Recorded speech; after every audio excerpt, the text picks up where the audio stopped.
सकाळी उठल्यावर ती पाहते तर काय जास्वंदाचे फूल आले होते आणि खूप सुंदर वाटत होते।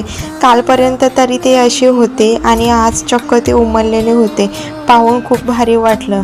आजच मला 5 दिवस झाले होते देवपूजा करणार आणि मला बाप्पासाठी फूलसुद्धा भेटले। याचा आनंद माझ्यासाठी काही वेगळाच होता। हे नाही मी तुम्हाला व्हिडिओतून सांगू शकत। आणि झेंडूच्या झाड तर सुकूनच गेले, पण जास्वंदाचे झाड मात्र नीट राहिले।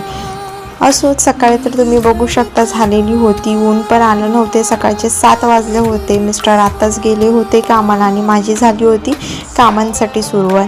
हा इथे असाच पसारा पडला होता। काल मार्केटमधून उषा वगैरे घेऊन आलेली होती आणि इथे गॅस ओटासुद्धा खराब झालेला होता। म्हटलं बाहेरची कामं चालता फिरता टी व्ही बघत होऊ शकतील। म्हटलं पहिले किचनमध्ये करूया, आपण किचन क्लीन करूया। त्यामुळे मी घेतलं आधी किचन क्लीन करायला। लादीवरती थोडेसे डाग होते, त्याच्यामुळे मी तिथे टाकलं ॲसिड आणि ह्याचा काही मोठा परिणाम होईल हे काही मला वाटलंच नव्हतं। ट्रान्झॅक्शन करत गॅस ओटासुद्धा क्लीन करून घेतला। हा असा ओटा आहे ना राहतच नाही, 1-2 तासानंतर जेवण करताना खराब होतोच। तुमचा पण होतो का नक्कीच कमेंट करून सांगा।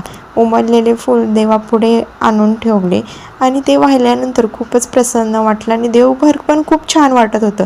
रिकामे उद्योग म्हणून मंजुळ्या काढून दुसऱ्या कुंडीत टाकत होती, तेवढेच तुळशी येतील ना म्हणून।